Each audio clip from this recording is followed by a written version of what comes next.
warahmatullahi wabarakatuh. Di pertemuan kali ini kita akan belajar bersama tentang vitamin. Vitamin merupakan senyawa kimia yang berbeda dengan berbagai fungsi dalam tubuh. Vitamin diperlukan untuk pemeliharaan kesehatan dan integritas dari metabolisme.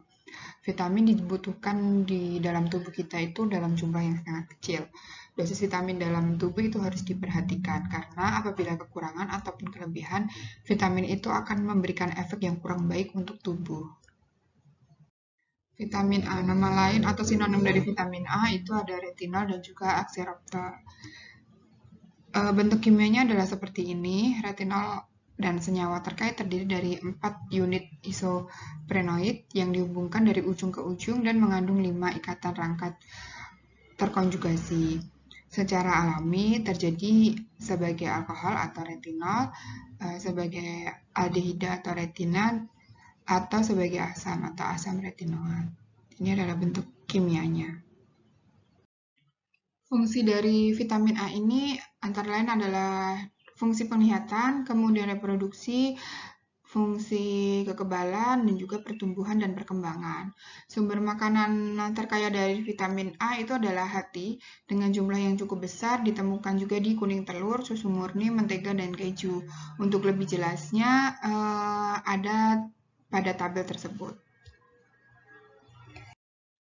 Dalam proses absorpsi, vitamin A ini diserap di bagian atas usus kecil. Karotenoid provitamin A ini dapat dipecah menjadi retinol melalui proses enzimatik. Vitamin A yang terbentuk sebelumnya sebagai ester retinil dari asam lemak itu kemudian dihidrolisis dan retinol diserap ke dalam sel mukosa usus. Reesterifikasi ini masuk ke dalam kilomikron, kemudian diekskresikan ke saluran limfatik dan dikirim ke darah serta diangkut ke hati. Nah, vitamin A ini disimpan di dalam hati. Vitamin A dapat diukur dalam darah maupun di dalam jaringan tubuh lainnya. Tingkat serum itu rata-rata sekitar 1,1 sampai 2,3 mmol per liter. Sedangkan defisiensi menurut WHO itu ketika kadar plasma vitamin A itu kurang dari sama dengan 0,35 mmol per liter.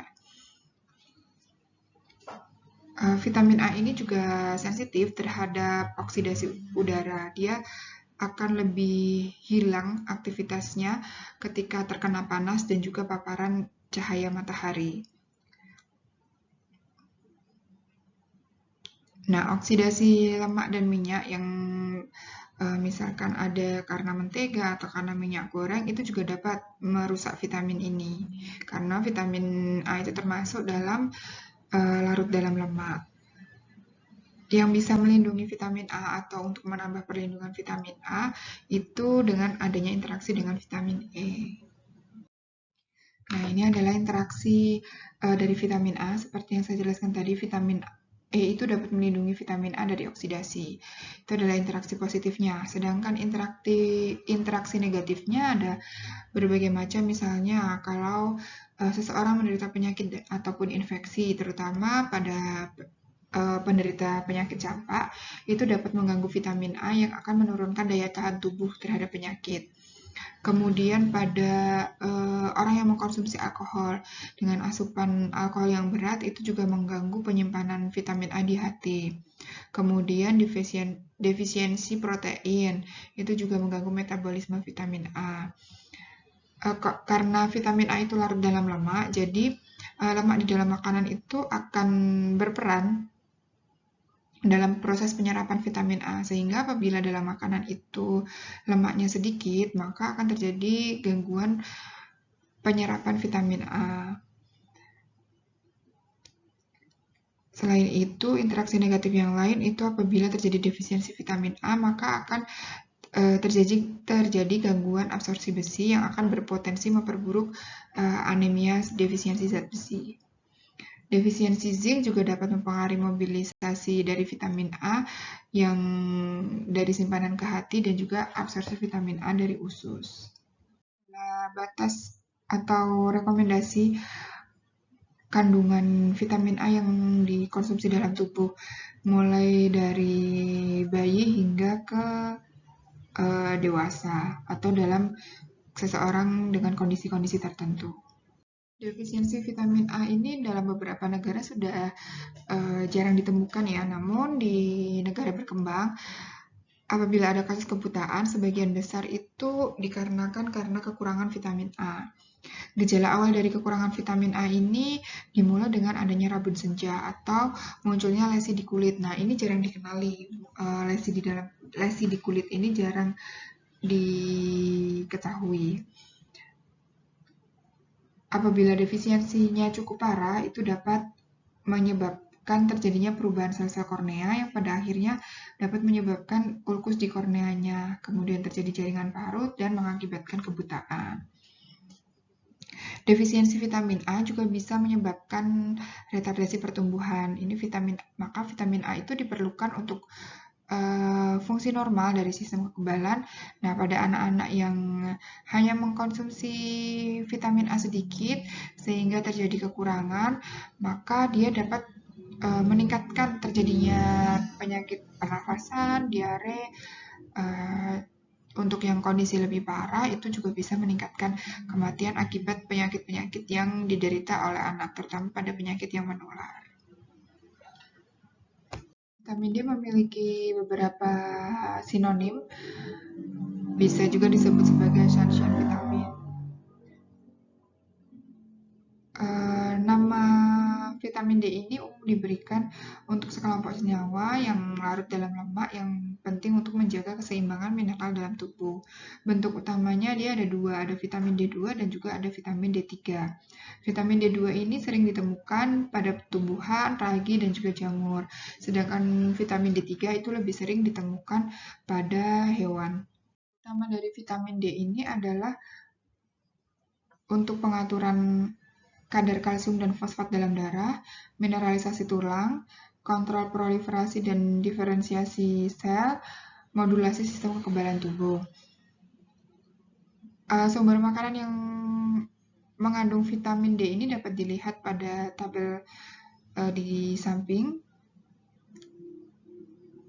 Vitamin D ini pengukurannya dapat diketahui dari konsentrasi serum 25 OHD yang mencerminkan sumber makanan serta produksi vitamin D oleh sinar UV di kulit.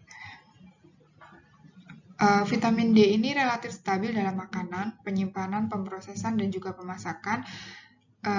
Hanya memiliki efek yang sedikit dalam aktivitasnya, sehingga ini lebih mudah didapatkan atau jarang orang yang kekurangan dengan vitamin D ini. Dalam proses absorpsi, penyerapan vitamin D pada makanan terjadi di bagian atas usus kecil dengan bantuan garam empedu, yang kemudian masuk ke dalam fraksi kilomikron dan diserap melalui sistem limfatik. Vitamin D ini disimpan dalam jaringan adiposa dan untuk menjadi aktif dia harus dilakukan metabolisme. Tabel di samping ada rekomendasi penggunaan atau konsumsi vitamin D di dalam tubuh atau yang diperlukan dalam tubuh. Vitamin D ini juga memiliki dua interaksi, yaitu interaksi positif itu pada wanita yang memakai kontrasepsi oral itu ditemukan memiliki sedikit peningkatan pada kadar darahnya kandungan vitamin D-nya. Kemudian interaksi negatifnya apabila penggunaan hormon kortikosteroid, obat antikonvulsan, dan alkohol itu dapat mempengaruhi penyerapan kalsium sehingga dapat mengurangi respon terhadap vitamin D. Pada penelitian yang dilakukan di hewan, itu juga menunjukkan bahwa obat antikonvulsan itu merangsang enzim di hati, sehingga menghasilkan peningkatan pemecahan dan sekresi dari vitamin. Defisiensi vitamin D itu pada anak-anak gejalanya tidak spesifik. Hanya terkadang terlihat seperti kurang istirahat, mudah marah, berkeringat yang berlebihan, nafsu makannya terganggu. Pada orang tua atau pada orang dewasa itu bisa terjadi hipovitaminosis demarginal, itu adalah kerapuhan tulang di masa tua. Dapat juga terjadi gangguan pendengaran, atau apabila defisiensi vitamin D-nya berat, itu dapat menyebabkan rakitis pada anak-anak dan juga osteomalacia pada orang dewasa. Rakitis dan osteomalacia ini keduanya ditandai dengan hilangnya mineral dari tulang dan dapat menyebabkan kelainan bentuk tulang seperti kaki tertekuk pada anak, kemudian ujung tulang panjang di kedua lengan dan kaki yang terkena, pertumbuhan mungkin dapat terhambat, dan juga osteoporosis. Untuk kelompok yang beresiko kekurangan vitamin D itu biasanya terjadi pada bayi yang diberi ASI eksklusif karena interaksi vitamin D dengan ASI eksklusif itu kurang baik. Kemudian bisa juga dengan orang dengan penyakit yang berhubungan dengan hati, ginjal, kelenjar tiroid, atau penyerapan lemak. Itu bisa beresiko lebih tinggi. Kemudian orang yang berkulit gelap, dia lebih menghasilkan lebih sedikit vitamin D dari sinar matahari dan beresiko kekurangan jika dia tinggalnya jauh dari garis khatulistiwa. Biasa disebut juga dengan tocoferol. Ini adalah istilah dari vitamin E, mencakup 8 senyawa larut lemak yang ditemukan di alam. 4 diantaranya disebut tocoferol dan 4 lainnya disebut dengan tocotrienol. Fungsi utama dari vitamin E adalah sebagai antioksidan utama yang larut dalam lemak tubuh. Fungsi non-antioksidannya dalam pensinyalan sel, ekspresi gen, dan regulasi fungsi sel lainnya. Dalam sistem absorpsinya, vitamin E diserap bersama lipid di usus kecil, ester tocoferol yang ada di dalam suplemen makanan, dan makanan olahan dihidrolisis sebelum diserap. Kemudian masuk ke dalam kilomikron dan diangkut melalui sistem limfatik ke hati. Vitamin E ini ditemukan di sebagian besar jaringan tubuh manusia. Kandungan vitamin E tertinggi terdapat pada jaringan adiposa, hati, dan otot. Vitamin E itu juga ada dua, ada interaksi positif dan juga interaksi negatif. Untuk interaksi positif itu vitamin C dan beta karoten itu mendukung sifat antioksidan dari vitamin E. Sedangkan interaksi negatifnya, bila dikonsumsi pada waktu yang sama dengan zat besi, maka zat besi mengurangi ketersediaan vitamin E dalam tubuh. Hal ini sangat penting dalam kasus bayi baru lahir yang anemia. Kemudian kebutuhan vitamin E juga berhubungan dengan jumlah asam lemak tak jenuh yang dikonsumsi dalam makanan. Karena semakin tinggi jumlah PUFA, maka akan semakin banyak vitamin E yang dibutuhkan. Kekurangan vitamin K dapat diperburuk oleh vitamin E, sehingga dia dapat mempengaruhi pembekuan darah. Pengukuran konsentrasi kandungan vitamin E ini dapat dengan menggunakan high performance liquid chromatography. Kemudian vitamin E ini dia secara stabilitasnya apabila ada cahaya, oksigen, dan panas itu merupakan faktor yang merugikan yang ditemui dalam penyimpanan bahan makanan dan pengolahan makanan yang lama itu dapat menurunkan kandungan vitamin E dalam makanan.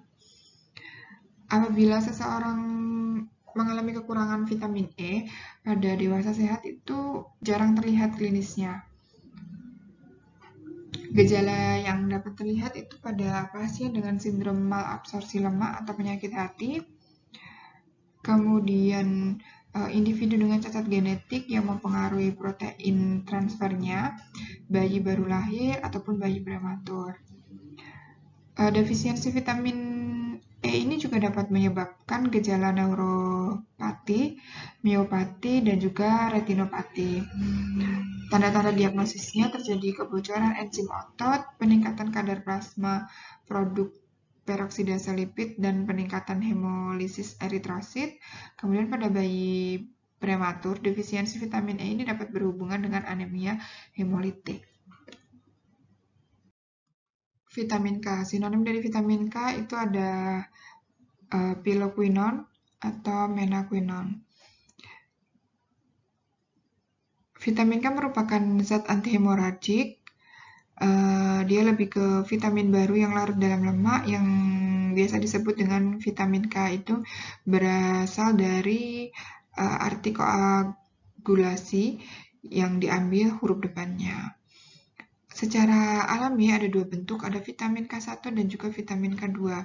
Vitamin K1 itu lebih sering ditemukan pada tumbuhan, sedangkan vitamin K2 itu vitamin atau istilah yang digunakan untuk sekelompok senyawa yang disebut dengan menaquinone.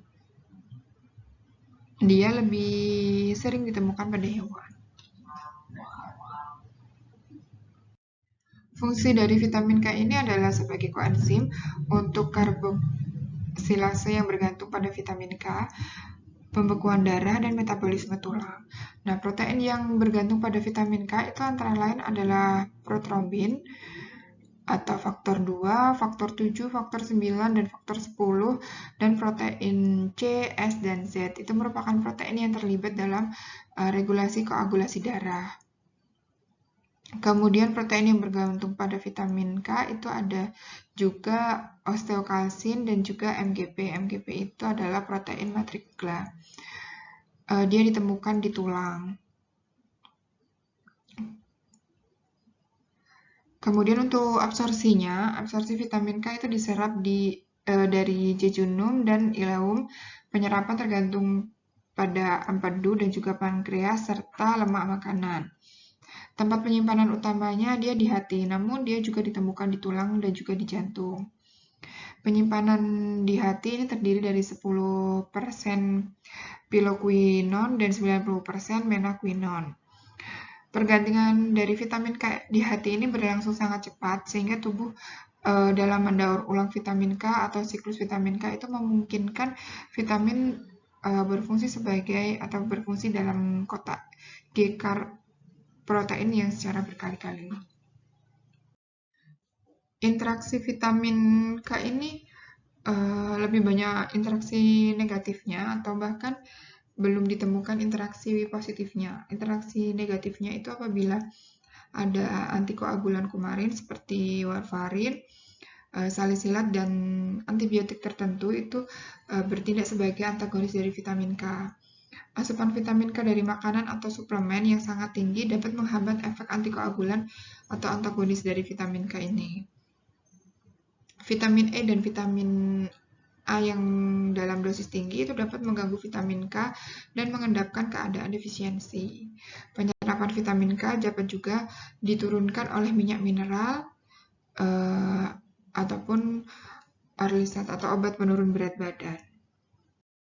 Pengukuran vitamin K ini sama seperti cara pengukuran dari vitamin E tadi. Dia menggunakan high performance liquid chromatography. Kemudian vitamin K ini dia memiliki stabilitas yang cukup baik. Dia lebih stabil dalam panas, kemudian pada zat-zat reduksi itu dia lebih stabil, tetapi dia sensitif terhadap asam, alkali, cahaya, dan juga zat pengoksidasi. Nah, apabila kekurangan dari vitamin K ini, maka dapat terlihat hal-hal sebagai berikut. Tetapi pada orang dewasa sebenarnya jarang terjadi kalau kekurangan vitamin K ini. Yang berisiko kekurangan vitamin K itu biasanya pada pasien yang memakai obat antikoagulan yang merupakan antagonis dari vitamin K. Kemudian pada bayi baru lahir, itu dapat mengakibatkan perdarahan intrakranial yang fatal. Kemudian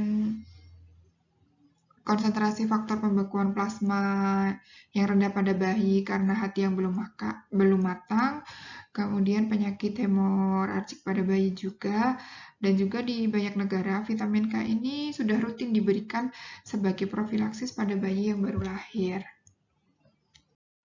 Vitamin C merupakan salah satu vitamin yang larut dalam air. Vitamin C juga merupakan vitamin yang paling terkenal dari semua jenis vitamin. sebagian besar hewan itu mampu mensintesis vitamin C dari glukosa dan galaktosa dalam tubuh mereka. Untuk vitamin C ini pengukurannya dapat diukur dari plasma darah dan juga dari jaringan tubuh lainnya. Misalkan dari tes urin itu juga bisa, tetapi kurang valid dibandingkan dengan tes plasma darah.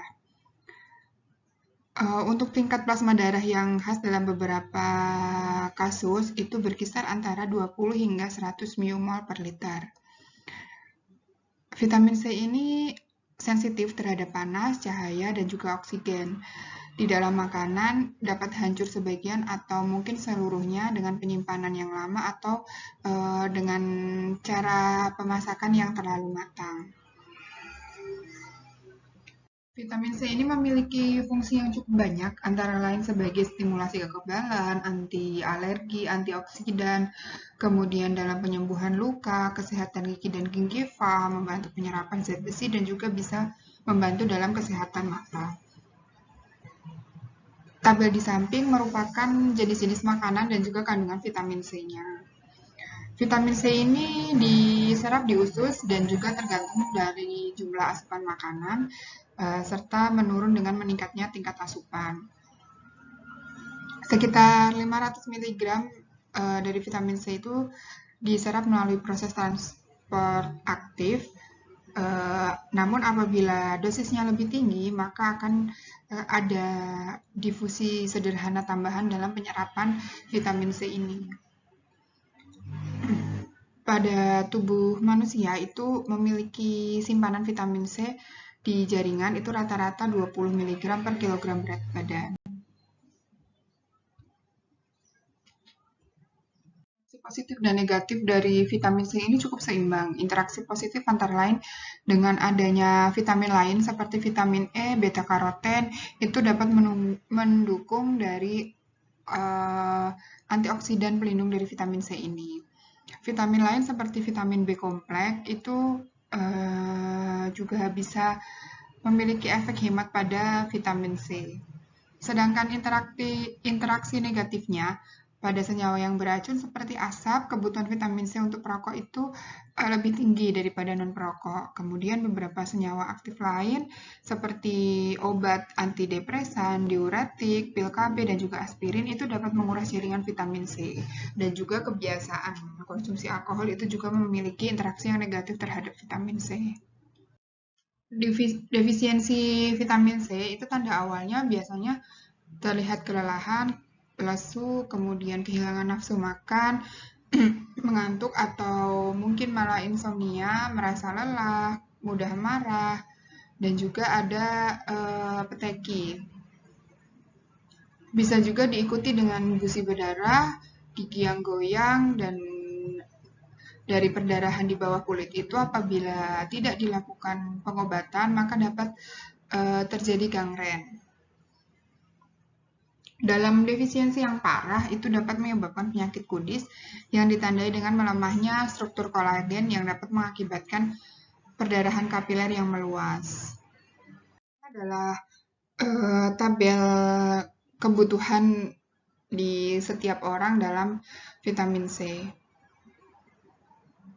Vitamin B ini merupakan vitamin yang cukup banyak.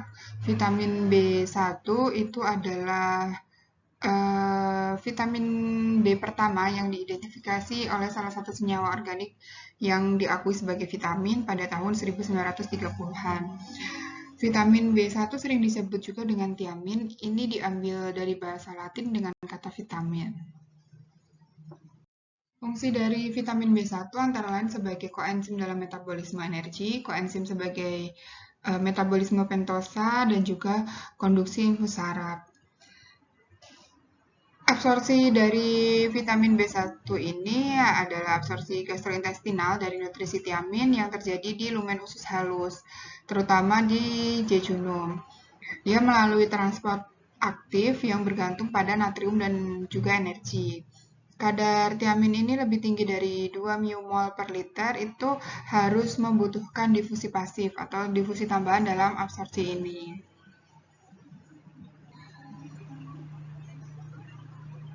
Tiamin ini terjadi dalam tubuh manusia sebagai tiamin bebas dan juga bentuk terfosforilasisnya. Dia memiliki tingkat pergantian yang cukup tinggi, sehari bisa 10-20 kali per hari dan tidak cukup disimpan dalam tubuh.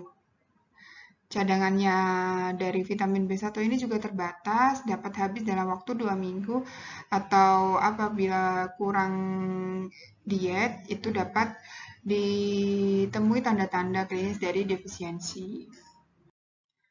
Kekurangan vitamin B1 biasanya disebabkan oleh beberapa faktor, antara lain adalah alkoholik, kemudian penyimpanan dan penyiapan makanan yang tidak sesuai, peningkatan permintaan karena kehamilan, menyusui, aktivitas fisik yang banyak, demam, ataupun stres. Dapat juga diakibatkan karena nutrisi yang tidak memadai yang berhubungan dengan asupan karbohidrat yang tinggi, konsumsi teh dan kopi secara teratur, dan juga makanan seperti ikan mentah atau pinang. Bisa juga kekurangan vitamin B1 ini karena menderita penyakit tertentu seperti diare, kanker, liver, kemudian malaria, AIDS, dan hipertiroidisme. Atau pada orang-orang yang mengkonsumsi obat-obat tertentu seperti obat pil KB atau neuroleptik, itu juga bisa menyebabkan kekurangan vitamin B1. Berikut ini adalah tabel kebutuhan seseorang akan vitamin B1. Vitamin B2 biasa disebut dengan riboflavin. Riboflavin merupakan salah satu vitamin yang larut dalam air dan banyak didistribusikan. Fungsi dari vitamin ini adalah untuk reaksi oksidasi reduksi, produksi energi, fungsi antioksidan, pertumbuhan dan reproduksi, serta pertumbuhan kulit, rambut, dan kuku. Seorang yang mengalami defisiensi vitamin B2 itu secara klinis dapat muncul beberapa efek, terutama pada kulit, mukosa, dan juga mata. Itu antara lain adalah glossitis, kemudian cheilosis, angular stomatitis, burning of the mouth, of the tongue, of the lip, kemudian ada inflamasi di membran mukosanya, bisa juga dengan adanya pruritus. Nah, pada kelompok yang berisiko terjadinya defisiensi B2 itu biasanya pada orang yang memiliki asupan makanan yang tidak memadai. Kemudian dari asupan makanan yang tidak memadai ini biasanya terjadi pada anak-anak dengan latar belakang sosial ekonomi yang rendah. Kemudian pada orang lanjut usia dengan pola makan yang buruk, orang yang diet kronis, kemudian orang yang alergi atau tidak suka dengan produk susu itu juga bisa. Nah, kekurangan riboflavin ini juga dapat terjadi sebagai akibat dari trauma. Itu seperti trauma pembedahan, luka bakar, kemudian bisa juga karena gangguan kronis, bisa juga karena malabsorpsi usus, kemudian pengobatan yang kronis itu juga bisa. Ini adalah rekomendasi kebutuhan vitamin B2 dalam tubuh manusia. Vitamin B6 itu terdiri dari 3 bentuk atau vitamer. Ada yang berbentuk alkohol, aldehid, dan juga amina. Fungsi dari vitamin B6 itu adalah sebagai pembentukan sel darah merah, pembentukan niacin, penurunan regulasi homocysteine, dan juga sebagai penghambat peningkatan steroid hormon. Interaksi dari vitamin B6 ini antara lain ada interaksi positif, yaitu vitamin tertentu dari B kompleks itu dapat bekerja secara sinergi dengan piridoksin ini. Kemudian interaksi negatifnya, piridoksin ini membutuhkan riboflavin, seng, dan magnesium untuk memenuhi fungsi fisiologisnya pada manusia. Jadi dia tidak bisa berdiri sendiri. Kemudian wanita yang memakai kontrasepsi oral itu memiliki kebutuhan yang meningkat untuk piridoksinnya. Nah, pada orang yang kekurangan vitamin B6 itu biasanya jarang terjadi karena biasanya terjadi kombinasi kekurangan vitamin B kompleks. Jadi bukan hanya B6 saja, tetapi bisa kekurangan vitamin B lainnya.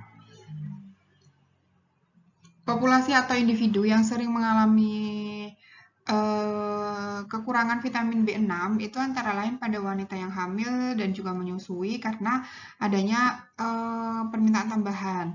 Kemudian bisa juga terjadi pada sebagian besar wanita yang menggunakan kontrasepsi oral. Seperti ini, penggunaan kontrasepsi oral merupakan interaksi negatif sehingga dia bisa berpotensi untuk menyebabkan kekurangan vitamin B6.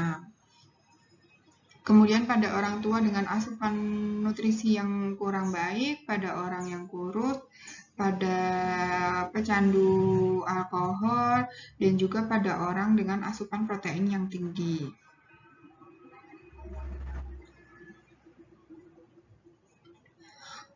Kekurangan vitamin B6 ini dapat menyebabkan berbagai gejala seperti terjadinya anemia hipokromik. Itu merupakan penurunan yang abnormal kadar dari hemoglobin eritrositnya. Kemudian bisa juga terjadi disfungsi sistem saraf, gangguan sistem imun, kemudian bisa juga terjadi batu ginjal, perut terasa mual, terasa ingin muntah, atau bisa juga ada lesi kulit ada lesi kulitnya. B12 sering disebut juga dengan kobalamin. Vitamin ini merupakan vitamin yang terbesar dan yang paling kompleks dari semua vitamin. Nama dari vitamin B12 ini adalah generik untuk kelompok spesifik karinoid yang mengandung kobal dengan aktivitas biologis pada manusia. Satu-satunya metabolik yang diketahui mengandung kobal dan memberikan warna merah pada vitamin yang larut dalam air. Fungsi dari vitamin B12 ini memiliki fungsi sebagai faktor pertumbuhan esensial, pembentukan sel darah dan juga selubung saraf, regenerasi asam folat, dan juga sebagai fungsi koenzim dalam metabolisme perantara, terutama pada sel-sel jaringan saraf, sumsum tulang, dan juga saluran pencernaan. Berikut ini adalah kebutuhan yang direkomendasikan untuk vitamin B12 dalam tubuh. Kekurangan vitamin B12 itu dapat menyebabkan beberapa penyakit, antara lain adalah anemia perniciosa dan juga gastrik atrofi. Gejala dari anemia perniciosa ini merupakan gejala klasik apabila terjadi defisiensi B12. Dia sebenarnya adalah tahap akhir dari inflamasi autoimun pada perut yang mengakibatkan penghancuran sel-sel lambung oleh antibodi tubuhnya sendiri. Nah, anemia merupakan suatu kondisi di mana sel darah merah tidak memberikan oksigen yang cukup ke jaringan tubuh. Anemia perniciosa ini merupakan jenis dari anemia megaloblastik. Sedangkan untuk atrofi lambung itu merupakan peradangan kronis pada lambung yang mengakibatkan penurunan produksi asam lambung. Diperlukan pelepasan vitamin B12 dari protein dalam makanan dan juga penyerapan vitamin B12 yang kurang. Folik asid atau asam folat atau biasa disebut dengan folasin itu merupakan senyawa folat sintesis yang digunakan dalam suplemen vitamin dan makanan yang diperkaya karena stabilitasnya yang meningkat. Fungsi dari asam folat ini adalah sebagai koenzim dalam metabolisme asam amino, koenzim dalam sintesis asam nukleat, dan juga pembentukan sel darah di sumsum tulang. Defisiensi vitamin ini dapat terjadi akibat asupan yang tidak memadai, terjadinya gangguan penyerapan, metabolisme yang abnormal, atau peningkatan kebutuhan. Gejala awalnya hampir sama dengan kekurangan vitamin-vitamin lainnya, yaitu kelelahan, mudah marah, dan juga kehilangan nafsu makan. Apabila parah, itu dapat terjadi anemia megaloblastik, dan jika tidak diobati akan berakibat fatal. Pada anemia stadium lanjut itu muncul gejala seperti lemas, lelah, sesak nafas, mudah marah, sakit kepala, dan juga jantung berdebar. Gejala gastrointestinal juga sering muncul akibat kekurangan asam folat. Vitamin itu banyak macam jenisnya, vitamin ataupun nutrisi itu banyak macam jenisnya. Ini hanya beberapa saja yang sangat dibutuhkan di dalam tubuh, antara lain ada vitamin A, vitamin D, E, K, B1, B2, B6, asam folat, kemudian B12, itu hal-hal yang sering dibutuhkan dalam tubuh. Ini rangkuman atau sedikit tentang vitamin dan juga fungsi, serta apabila dia kekurangan vitamin itu akan berdampak apa.